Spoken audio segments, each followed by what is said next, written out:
I got a broken shock here, completely broke off. So we're gonna replace it.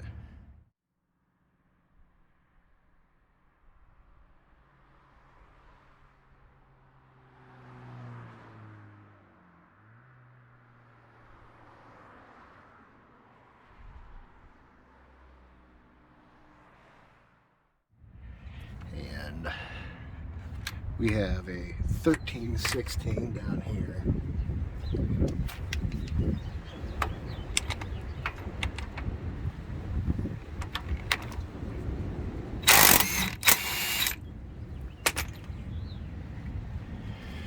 This is an 18 millimeter up here, and you're probably gonna have to get a deep well.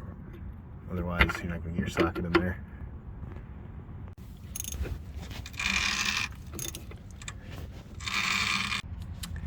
So I put a 9 millimeter on the top there because the whole thing's just gonna spin, and it really is a pain in the butt to get this off. At least mine is.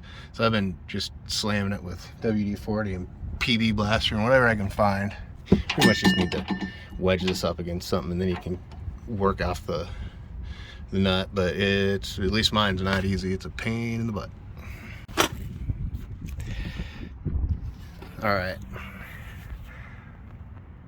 I completely stripped out the tip of that. I can't find it right now. But anyways, final solution. Get a good thick metal bit and just cut that thing off of there.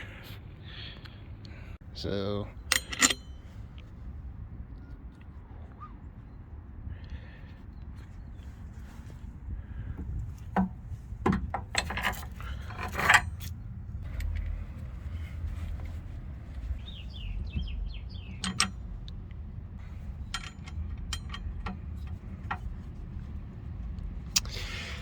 I mean, it's a fairly simple concept. It's just you know, if you're lucky, you can get the nuts and bolts out easy. This one came out perfectly fine for me.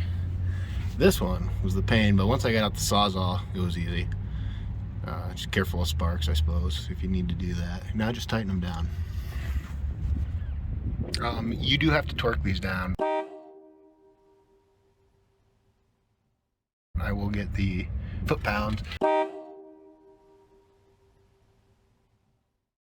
But yeah, I think I'm gonna go try to rent a torque wrench, but for now I'll just tighten them and then check them in a bit.